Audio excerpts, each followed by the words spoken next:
जय श्री हरमिलाप साहिब जी। माघ मास शुक्ल पक्ष एकादशी। जया एकादशी व्रत कथा। गांडीवधारी अर्जुन ने कहा, हे भगवान, अब कृपा कर आप मुझे माघ माह के शुक्ल पक्ष की एकादशी के संबंध में भी विस्तार पूर्वक बताएं। शुक्ल पक्ष की एकादशी में किस देवता का पूजन करना चाहिए तथा इस एकादशी के व्रत की क्या कथा है, उसके करने से किस फल की प्राप्ति होती है। भगवान श्री कृष्ण ने कहा, हे अर्जुन, माघ माह के शुक्ल पक्ष की एकादशी को जया एकादशी कहते हैं। इस एकादशी के उपवास से मनुष्य भूत, प्रेत, पिशाच आदि की योनि से छूट जाता है। अतः इस एकादशी के उपवास को विधि अनुसार करना चाहिए। अब मैं तुमसे जया एकादशी के व्रत की कथा कहता हूँ, ध्यानपूर्वक श्रवण करो। एक बार देवताओं के राजा इंद्र नंदन वन में भ्रमण कर रहे थे। चारों तरफ किसी उत्सव का सा माहौल था। गंधर्व गा रहे थे और गंधर्व कन्याएं नृत्य कर रही थीं। वहीं पुष्पवती नामक गंधर्व कन्या ने माल्यवान नामक गंधर्व को देखा और उस पर आसक्त होकर अपने हाव भाव से उसे रिझाने का प्रयास करने लगी। माल्यवान भी उस गंधर्व कन्या पर आसक्त होकर गायन का सुर ताल भूल गया। इससे संगीत की लय टूट गई और संगीत का सारा आनंद बिगड़ गया। सभा में उपस्थित देवगणों को यह बहुत बुरा लगा।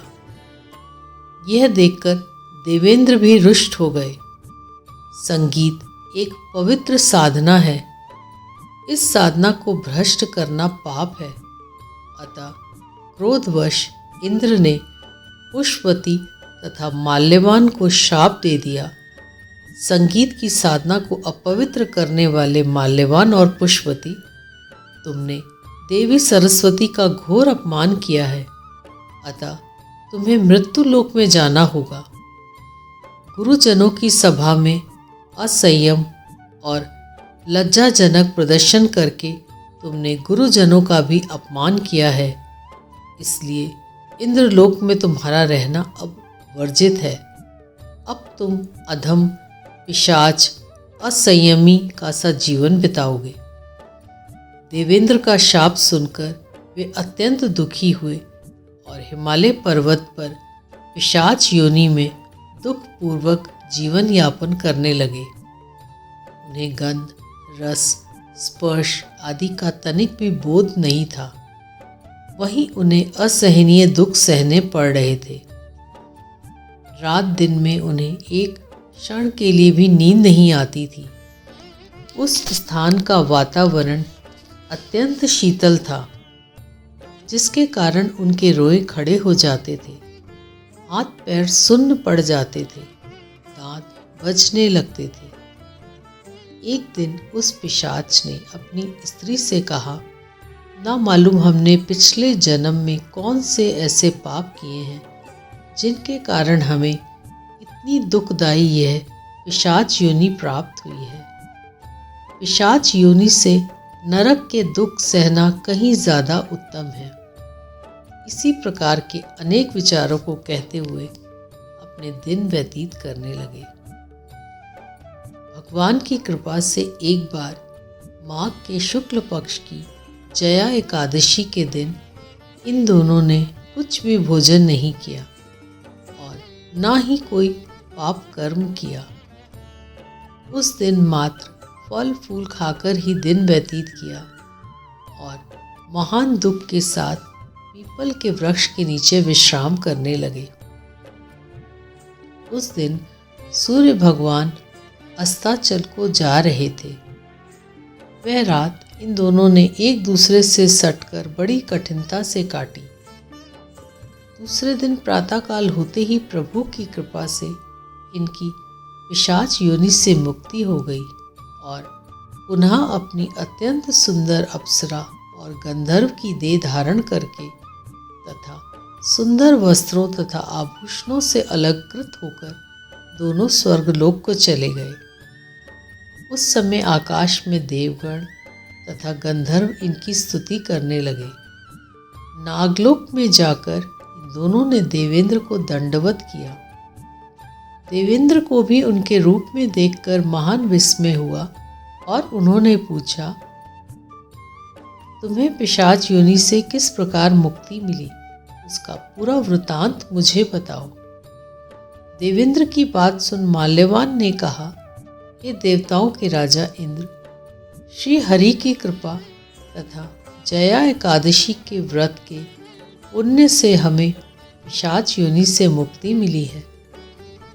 इंद्र ने कहा, हे माल्यवान, एकादशी व्रत करने से तथा भगवान श्री हरि की कृपा से तुम लोग पिशाच योनि को छोड़कर पवित्र हो गए हो, इसलिए हम लोगों के लिए भी वंदनीय हो गए हो, क्योंकि शिव तथा विष्णु भक्त हम देवताओं की वंदना करने योग्य हैं। अतः आप दोनों धन्य हैं। अब आप प्रसन्नता पूर्वक देवलोक में निवास कर सकते हैं। हे अर्जुन, इस जया एकादशी के उपवास से भू योनि से सहज ही मुक्ति मिल जाती है। जो मनुष्य इस एकादशी का व्रत कर लेता है, उसने मानो सभी तप यज्ञ दान कर लिए हैं। जो मनुष्य श्रद्धापूर्वक जया एकादशी का व्रत करते हैं, वे अवश्य ही सहस्त्र वर्ष तक स्वर्ग में वास करते हैं। बोलो एकादशी महात्मा की जय। श्री सद्गुरुदेव भगवान की जय हो। आइए एकादशी के इस पावन अवसर पर हम सब मिलकर हरि नाम संकीर्तन करें। भगवान नारायण नारायण नारायण, भगवान नारायण नारायण नारायण,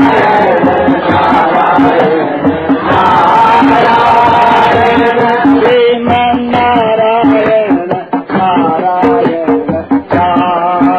नारायण, श्रीमन नारायण नारायण नारायण, लक्ष्मी नारायण नारायण नारायण, लक्ष्मी नारायण नारायण,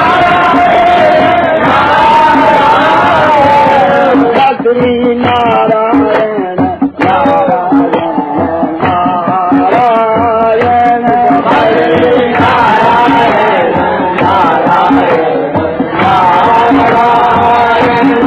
जय हो नारायण नारायण नारायण, जय हो नारायण नारायण नारायण, सत्य नारायण नारायण नारायण, सत्य नारायण नारायण नारायण,